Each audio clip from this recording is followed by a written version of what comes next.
Free Talk Live.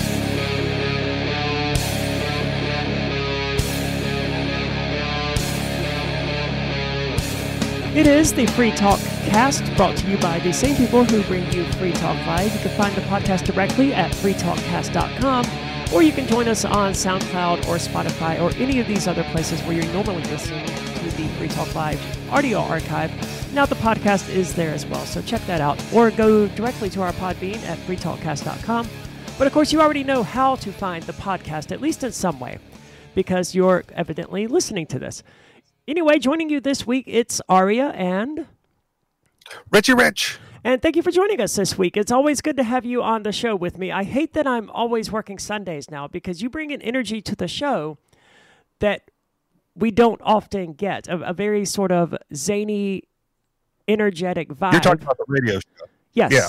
Yes. This is obviously your first appearance on the podcast, but this is also only episode 3, so, you know, we're getting the people who have been on the show the longest out of the way. That's my goal, at least not out of the way, but we're getting them done first, you know? And as humbly as I can possibly say, with me being on show 3, this is now the peak of the Free Talk Cast. I certainly hope not. I mean, the numbers are doing better week after week, which is more or less what I would expect for a podcast. I mean, the first one debuted with like 500 downloads, which is not great. But the second one reached 6, and the second one reached 7. So I'm hoping that this one hits close to 8 or 900. It's doing better than your average episode of Free Talk Live. So there is that. But of course, the podcast is a much shorter show, and it's designed specifically to be a podcast. So for those people who are looking for something short and digestible, here you go. It's the Free Talk Cast. So here's like, this might be the untold story of why Sunday became the zany show. Okay, let's hear it. I'm fully capable of having a serious conversation with people about serious topics. And I think I've displayed that over the years with Free Talk Live, not on the Sunday show. But you at said one you are point... capable? Go ahead. You said that you are capable of having a serious conversation? Oh, yeah. I mean, if you listen to when I'm on, when I was on the weekday shows, I think it was like Thursdays for a little while, or on these Saturday shows where it's a more serious tone, like I can handle myself in conversations with the serious tone people who want to like discuss the hardcore politics of whatever's going on that day. Right. I certainly never doubted that.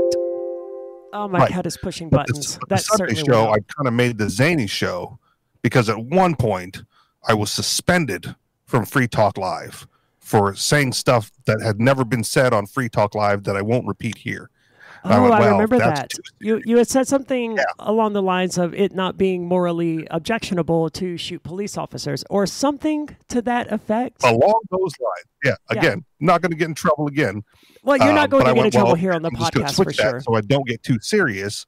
I'll bring news of the weird, the wacky, the insane, and then you guys get 6 days to cover all the hard-hitting political stuff, and then I'll do the fun stuff on Sundays. And that will completely, remove any possibility of getting too serious on a Sunday show in a discussion like that. But yeah. Well, that works. That's how it evolved into that. The Sunday show is certainly one of my more enjoyable shows, especially back when I was hosting it. And it's still one of my favorite shows to listen to. I don't listen to Free Talk Live. You can find that, by the way, at freetalklive.com. I don't listen to it a whole lot. I don't listen to it nearly as often as I should, given, my responsibility for the show being done. But when I do listen to it, it's usually a Sunday episode, and that's usually because the energy there is very entertaining, and that's the goal of Free Talk Live. Yes, we want to reach people and convince them to be libertarians, but if we're not being entertaining, then no one's listening. People are just clicking over. I start with the entertainment part of it. Right. I saw one of your recent stories, something about Amazon tribes or uncontacted tribes being ruined by pornography. Was that one of yours? Yeah. Beautiful. We covered that on Sunday. Yeah, I'm not surprised to hear. That sounds like a Sunday show topic. Yeah, they got hooked up with Elon Musk's Starlink and then got addicted to pornography and social media. And, the question that came up on Sunday was, well, it's only the elders complaining because they're the elders and generally conservative. But where are the parents? This tribe of 2,000 people, like who's keeping an eye on these kids with their tablets? Are they out hunting and gathering all day and don't have time to monitor what their children are doing on the internet all of a sudden? Like, come on. So you can find that show this past Sunday. That would be the 9th, I believe, and that's still on SoundCloud and Spotify and all of the other places where you can find the show. Speaking as to what happened on that Sunday, so long ago, when I think it was you, Melanie, and Mark, the responsibility for that didn't fall onto you or Melanie as it apparently was levied. In reality, that was Mark's responsibility. And I think Ian expressed a certain amount of frustration because Mark failed to push back properly on the idea. I certainly don't even... He was admittedly overwhelmed because Melanie was on my side at the time. Right, but if he's going to first chair the show, then he should be prepared to hold that 2 versus 1 position. Just in my opinion, you know. So I don't think that was on you or Melanie. I would certainly say that was on Mark. But, you know... The surprise to me was Ian went like, well, that's a first. I went, there's no way. I've been listening to this show, you know, at that time for over a decade. There's no way no one has said that already. Like, there are people who, you know, say far worse things than I have up to that point. And then, like, that was it. That was the one. All right, fair enough. I can take it. And again, I've settled down. I've gotten pointers from Mark of how to, you know, convey that message more subtly. And I've done so, you know, as best I can. Mark is good at that, and Mark is a really good host. I don't mean to suggest that he isn't. I don't know what was going on that night where he was, you know, overwhelmed by the two of you. But I'm glad I wasn't on that night because I can't even disagree with the assessment. Right? As far as morality goes, it's not. It would not be immoral. It would be a bad idea. It would be bad strategy. It's illegal, and you shouldn't do it. But it would not necessarily be immoral to shoot police officers. They are aggressors. Yeah. Well, okay. That is their entire career. As long as we're getting into the context, this was like during the BLM riots, and I saw a video whilst doing show prep, and it was the police lined up in like a straight line across the road, blocking the protesters from advancing to where they wanted to be. And the first image that went through my mind as I saw these police line of riot cops blocking the road was, man, they look a lot like the British redcoats. They're just lined up in a line. That's right? Exactly what I thought of when you said that. What's that? That was exactly what I thought of when you described the situation was the British redcoats. I mean, that was the reason they lost the Revolutionary War. Because they lined up in straight lines to fight battles. Yeah, it's not a very good strategy. But it worked because the protesters didn't cross that line because, you know, even though they had the numbers, they didn't necessarily have the weapons. But I went, look at them. They're primed. They're right there. And then Melanie chimed in and said, like, and go for the joints because the body armor doesn't cover it. And that's when Mark lost control. That sounds like what Melanie would add to that particular conversation. Certainly a more strategic approach to it. And look, I want to be clear here. I don't want people to be shot, police officers or otherwise, but reality is that the police are... Has anyone out there listening ever felt safer when there was a cop around? That would be my first question. And if so, what were the circumstances of that? Because I quite regularly, while driving around New Hampshire, end up with one police officer or another behind me, and they have never, not once, made me feel like I was safer than when they were gone. In fact, I always feel more in danger because of them. And these are the people that are supposed to be serving and protecting. That's literally not what they're doing. In fact, some precincts removed that from their cars and their badges. Oh yeah, it's not the goal. No. I was talking to a coworker of mine today, and he said, you know, he brings up like, oh, I have this criminal friend, and my criminal friend always says hi to the cops because strategically he's like, well, if I'm being nice to them, they're not going to think I'm a criminal, you know.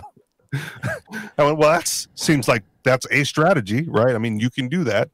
I've heard people who, you know, when they get pulled over, they hand out the license, registration, and get out of jail free card from Monopoly. Okay, right, to add some levity to the situation, and then the cop kind of backs down a little bit. When I get pulled over, I hand them license or whatever. I hand them documents, but I have it in a pocket constitution. I go like, it's in there, right? You know, here's what you get from me, and then send it back and said like, I don't need that. And I go, sure you don't need it, but it's there for you in case you ever want to give it a glance or look it over once or twice before you start doing this again. So I have actually not been pulled over in a very long time. I think the last time I got pulled over was in Keene because the cop said, and I quote, "Your blinker was blinking too fast." That was the reason that he gave for pulling me over. And there's video of this. There's video of this cop saying this monstrously stupid thing. The reality was that my registration was expired, and they had been trying to pull me over for a very long time. However, that was the excuse he gave on video, and I didn't really have to do a whole lot because I put out the call on Cell 411 back when it was working and active, and Ian, Matt Roach, and a few other libertarians showed up with video cameras to provide assistance. And it all ended relatively well. I mean, they did tow my car, but they towed it to the studio, so it wasn't a major deal. I just had to pay for the tow truck until it got registered. Which that's a money grab too. It is, because they have contracts, the tow truck companies, they have contracts with the police stations. Yep. And I suspect there's some sort of kickback. When I was in Hawaii, I didn't have registration or the safety inspection. And the safety inspection is a fun story too, but the registration, I didn't have it. So I would, when the cop was behind me, I had to like make a right quickly to get out of his line of sight before he saw and decided to pull me over. And so I've gotten, a handful of tickets from that. But occasionally I'd be parked on the street and they would just tow my car because they drove by it, saw my car on the street and said, like, well, it's not registered. We're going to take it now. And then I, call up a buddy of mine. I'm like, dude, we got to go to the impound. He's like, why? I'm like, they towed my car. And then I go buy my car back from the impound and I'm back on the street. And the only inconvenience is time and money. They didn't prevent anything from happening. They didn't deter any criminal behavior. I just bought it back for $200 and on our day we went.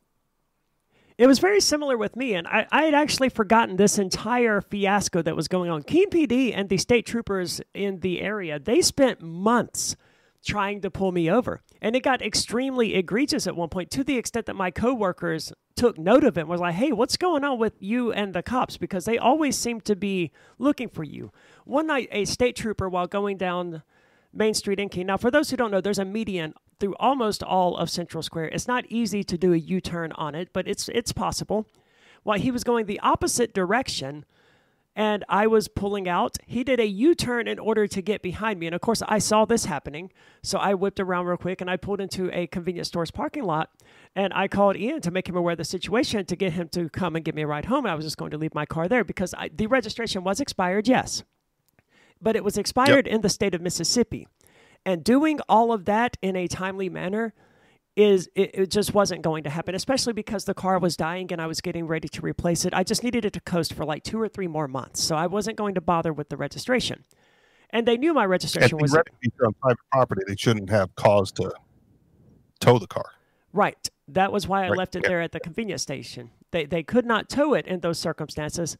But the state trooper pulled into a parking lot adjacent to the convenience store, and he just sat there waiting on me to leave. So I called Ian, and we rode around Keene for a little bit, and the state trooper just stayed there watching my car. And then he finally moved somewhere else to try to hide, but you could see that he was still watching my car. He didn't realize that I was riding with Ian. So we rolled the windows down, and I just sort of waved at him as we went past. They did eventually get me, but ultimately it was just a money grab, because it was a $200 fine or something to that effect, and it was just a pain in the ass. And they spent months stalking me prior to actually getting me over expired registration. Now, I realized... That would have been a good thing for First Amendment auditing. Just pull up next to him and videotape him just sitting there waiting. Oh, Ian definitely brought his video camera, but we didn't get out to engage him. All right. We just drove by him a number of times. Thing, right? Like after I moved here, I stopped poking at the bear. Like I was a lot younger in Hawaii and I poked the bear solo. I didn't have people to call. I didn't have friends to like videotape. It was just me versus them until we got to court. Then I moved here. I'm like, maybe I just lay low, do other things besides poking at the bear and antagonizing the police. And so far, so good. Strategically. I don't know that I really antagonize the police anymore. And I seem to be at sort of a truce with them, where they know it's not worth the hassle to bother me, and I don't particularly want to bother them. And I suspect the sheriff campaign in 2020 had a lot to do with that. But there have been a few times where they came to the place that I work at and they wanted security footage for something. And I asked one cop, the one who did this when I was there, because I'm one of two people who know how to access the security camera to pull video off of it. What, do you have a warrant? And he that was when he became hostile. And he's like, I can go and get one and search this whole place. I was like, well, you do what you got to do, but I'm going to do what I got to do. So yeah, I denied him. Do. Yeah, so I denied him access. Do the right thing. Get a warrant. Yeah, he never returned with the warrant. And the crime that he was investigating was someone used a stolen credit card at our business. So if he had approached that in any other way and be like, look, no, I don't have a warrant. I'm just hoping you can do me the favor and pull up the video of who it was who used this card, I absolutely would have done it. Just out of basic respect. Like, okay, I understand. Somebody got defrauded here. Someone's credit card was stolen. I'm going to assist you in pulling up this video. That seems like an okay thing to do. But when I ask you if you have a warrant and your response is to become hostile, like, sorry, man, I'm not helping you at this point. I'm the only person here who even knows how to help you, so you can leave now. Yeah. And again, it's respect both ways, right? Right. It was very much a test when I asked him if he had a warrant. Obviously, he didn't have a warrant for this. But the response, well, I can get one and search this whole place. Well, dude, then do it. Let me see the judge who's going to grant you this warrant. I generally feel different if I'm employed and on the clock. All right. Then at that point in time, like I'm working on behalf of the owner. You know, does the owner want me to antagonize the police? Probably not. So I'll cooperate. But then outside of that, like this, you know, if it's just me on the side of the road, forget about it. Like I'm acting in my private, personal capacity, and I'm generally not all that friendly. It is a difficult line to have to tread because, yes, my employer absolutely does not want me to antagonize the cops. But for reasons unrelated to me, the cops have been antagonizing us. Like this started and continued while I was in prison with just other employees just regularly getting pulled over and harassed by police officers, usually for silly, nonsensical things. This one particular cop has a grudge against us. And that's, as far as I can tell, through no fault of my own. But, like, what are we even supposed to do with that? What do you do when one of these police officers has a grudge against you? File a complaint with his chief? He's just going to deny it. Plus, he's got the law on his side. He's like, oh, no, they did not come to a complete stop.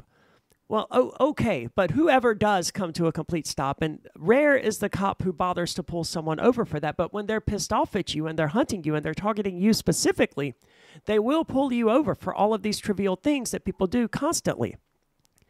And isn't that's kind of why Derek J. fled initially, right? Like not fled the law, but left the Free State Project and went back because he had racked up so many charges. Right. And that they were targeting him on such a regular basis that the only thing for him to do was skip town. Yeah, it was tragic. He did return, ultimately. And well, I say ultimately, but the AnyPay Incorporated people, that would be Derek J. and Steven, they did in fact leave the United States. I believe, I don't recall exactly where they went, but they left, I think, the day after the raid on us in March of 16th, 2021, which I can't say I blame them. I was watching, Cell 411 worked a little bit back then. And during the raid, I was following, everything that was going on. But I had Derek James' live feed on Cell 411 with the cops were standing outside his door and they couldn't get in. And, how scared he seemed in that moment. And rightfully so. Like, I'm not judging, right? But, he was concerned about what was going on. Were they going to kick in his door? Was he going to get arrested? The presumption was that he had all his documents in order and he was okay, which is why he wasn't arrested as part of the Crypto 6. But, if they're coming after you again, maybe, you do what you got to do to survive. Well, as far as I could tell, AnyPay, they did. I saw their anti-money laundering policy. It was 100 and something pages, and they actually followed it. When Ian and I stopped by the AnyPay headquarters in Portsmouth, I gave Derek J. and Steven a bit of shit about this because their Bitcoin vending machine required me to provide an ID. And I was like, really, guys? You're KYCing people? That stands for Know Your Customer, by the way, to the listeners out there who don't know that. And it's that the person selling you Bitcoin requires a certain amount of information from you in order to sell you that Bitcoin. And I was shocked that they were doing all of this, but then he went and got his anti-money laundering policy that he hired an attorney to create for them, and a bunch of other documents that they had. All of their paperwork was totally in order. But once you're on the FBI is a scary organization, and they are effectively limitless in their power. And it shows when they raided peace activists on March the 16th in 2021 for running an unlicensed business, kicked in our doors, smashed out windows, flew a drone into the studio, quote, searching for bombs, and threatened to shoot me while they had guns pointed at me because I refused to drop a blanket that I was wearing because it was the only thing that I was wearing, and it was March in New Hampshire. Which means it might have been snowing even. I think it probably was snowing, but at the very least it was cold. And of course, their next thing was to take me and Michael Hampton, who was living with me at the time, he was renting a room from me, into what is now it was the movie theater, open every single door in the house so that cold air was just blasting through. I don't know why they did this, but they did. And meanwhile, Hampton is standing there in his underwear, and I was wearing nothing but a blanket. I'm going to presume that's why they did that, because they saw how you were dressed. They know that they could do something like that. It seems innocuous, but it has an emotional effect, right? We get to control your temperature, so it's a control thing. Very much so. Hampton, however, was a cancer patient. He was going through chemotherapy at the time. He was a stage 4 colon cancer patient, which ultimately was what killed him, I believe. And I pointed this out to him. I was like, hey, guys, you're making a literal cancer patient stand here, who's undergoing chemo, stand here in 20-degree temperature in his underwear. Can you guys there's a blanket on my couch right across from you. Can you just grab that and give it to him? And they did, to their credit. And to their credit, they did not harm my cats, because that was the only thing I was really concerned about at that moment, was that they were going to shoot my cats. But they didn't, and that was a mess of a day, man. They took me into the living room, closed the door, disconnected my DVR for my home security system, and asked me if I had any recorded devices in there. And I thought I was about to get like the Jack Bauer treatment. Because the black bag? Yeah, because they asked, do you have any recording equipment in here that's running? I was like, well, if I did, I wouldn't say yes to that, would I? But no, as it happens, I don't have any in here because I never used the living room for anything. And as it turned out, they just asked me a bunch of common questions, my name, how long I'd been in New Hampshire. They did ultimately ask me a question about Bitcoin, and I answered something. They asked if I had ever sold Bitcoin. I said, yes. Well, it's like any other product that you sell, and then you resupply the quantity that you sold. They asked me something else, which was much more pointed, and I, at that point, requested to see my attorney. And that was when they told me to put out my cigarette, and they took me into custody, and it sucked. But luckily, I did get out that day. 2 of the Crypto 6 did not, I believe. Ian Freeman was held until May, and Rich Paul was held until damn near September or October. There was something. Yeah. Part of that was self-inflicted, I think, on Rich Paul's part. I don't have all the details. I don't want to speculate too much, but it seemed like he made some choices that kept him in longer than everybody else unnecessarily. He did make some questionable statements on the known to be recorded jail phone, wherein he threatened. That was part of it. That was after he'd already been held longer than needed. Right, because his attorney, for some reason, gave him the advice to suggest that he be detained or to say that he didn't want to be released, whatever the terminology is for that. They ask if you want to be detained, and apparently his attorney advised him to say, yes, I would rather stay in jail. I don't know why his attorney said this, and Rich Paul is smart enough where he should know, no, I'm not saying that. That's stupid. Well, okay. Go ahead. But if he had said, yes, I want to be released, I don't think there's any chance he would have stayed in jail even overnight, much less for another 6 months. So there's from what we've just talked about, there's 3 quick things that I want to touch on, and if they branch off, they branch off. With regards to Derek J. and you giving him grief for having the KYC information, I generally think it's unfair to presume that business owners are going to become activists, right? Like that's not their role. Right. Their goal as a business owner is to make money, and the easiest way to make money is to comply with the state so they don't come after you. And we've seen some pushback, right? The state has created activists out of business owners over the COVID lockdowns when people went, I got to open my business. Like, this is ridiculous, right? But those people ordinarily wouldn't have even thought about doing those things if they weren't pressured to that point by the state. So I don't, store owners, business owners, service providers, they pay their taxes, they fill out the forms. You go get a job, you got to fill out your W-2s and your I-9s, your W-4s or whatever it is, because their job is not to be an activist to the state. So in my opinion, you got to like keep those separate generally. And selling Bitcoin, on localbitcoin.com to make some money, right, can be activism. But if you're going to put it in a store location with a kiosk and be in compliance to keep the feds off you, well, then now that's a money-making enterprise, and keep that separate.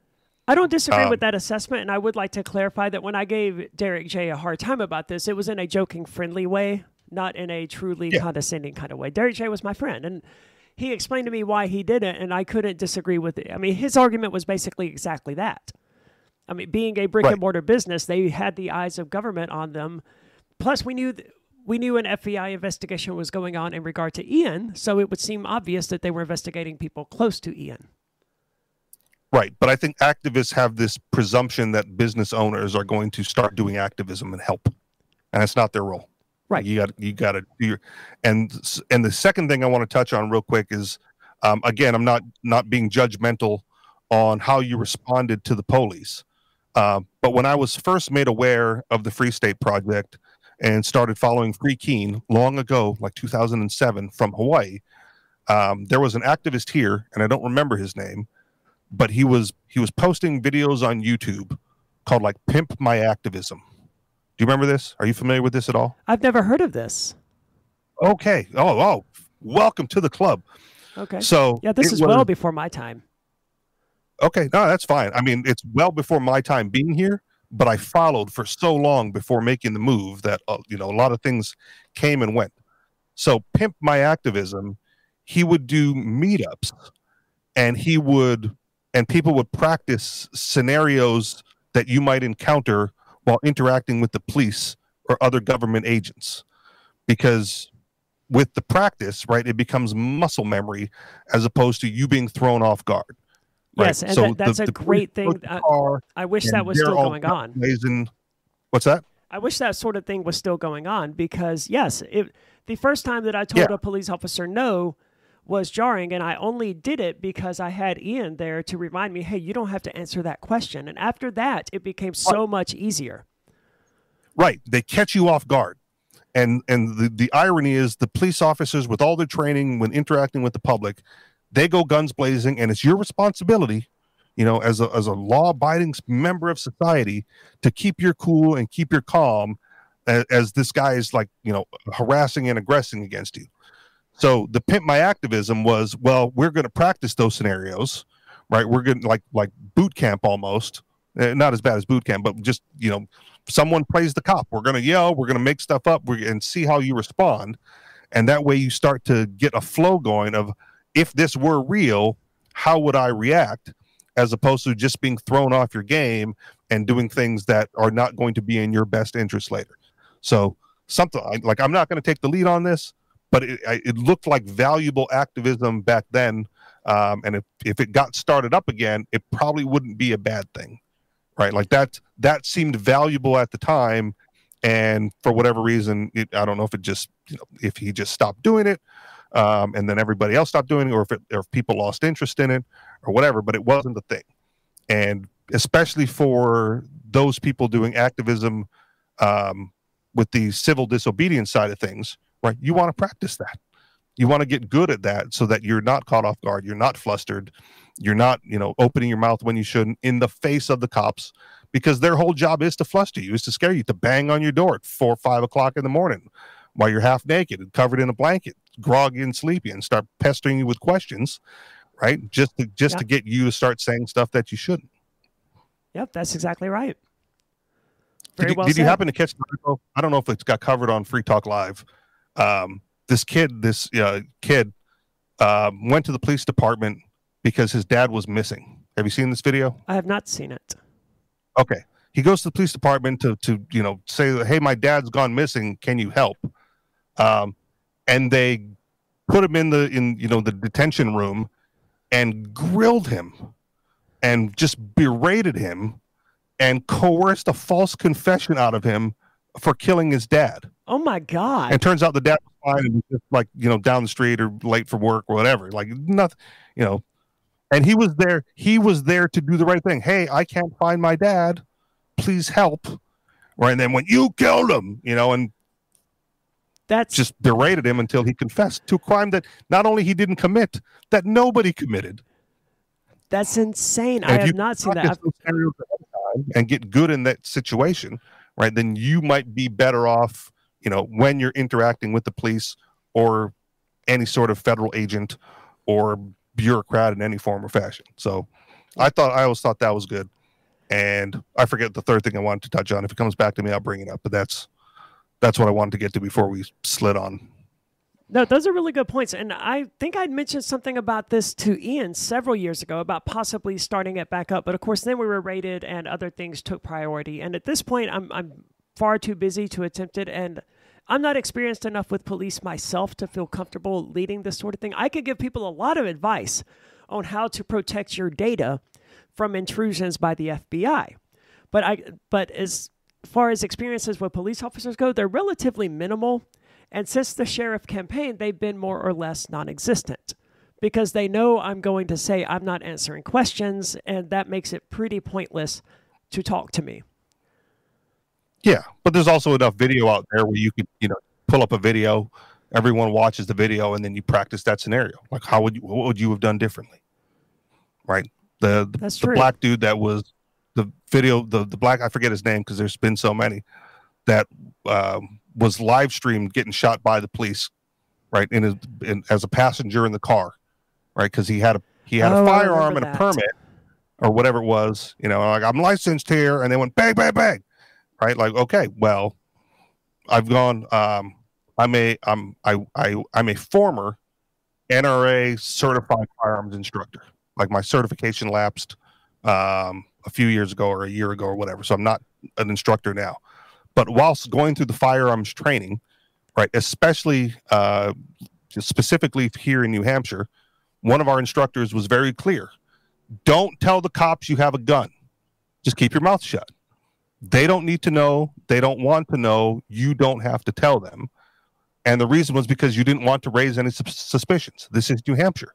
You're allowed to carry openly. You're allowed to conceal carry. You're allowed to have the weapon in your vehicle, right? So the cops are, at least here in New Hampshire, are supposed to be trained that whenever they approach a vehicle, there's a possibility that the person is armed.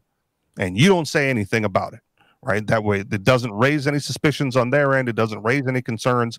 And they should just carry on the interaction like normal. And then if you need to get arrested or patted down or whatever, they will find it on you, right? And you still say nothing. They will do their job and they will find it. And this particular instructor was also, either current or former firearms instructor specifically for law enforcement, right? So he worked with them, and that was the advice that he gave his students, of which I was one.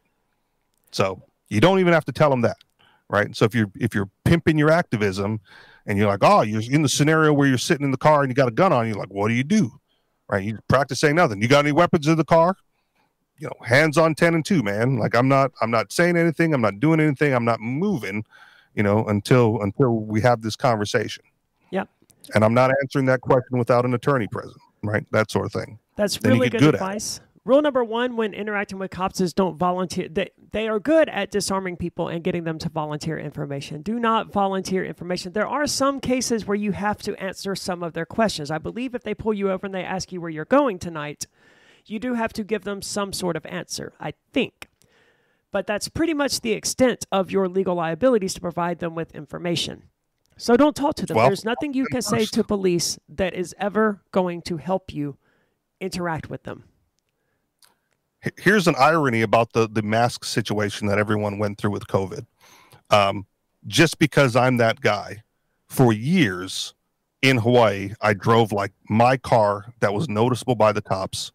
I had a sign in the windshield that said "move over," spelled backwards, because I was a left lane driver, right? You look in your mirror, you see the sign, it says "move over," get out of the left lane. And I drove with sunglasses and a face mask on, like a neoprene face mask. All right. Just because, just to be an asshole. Yeah, well, why not? And, yeah, why not? So the cops would pull me over and they would say, take the mask off.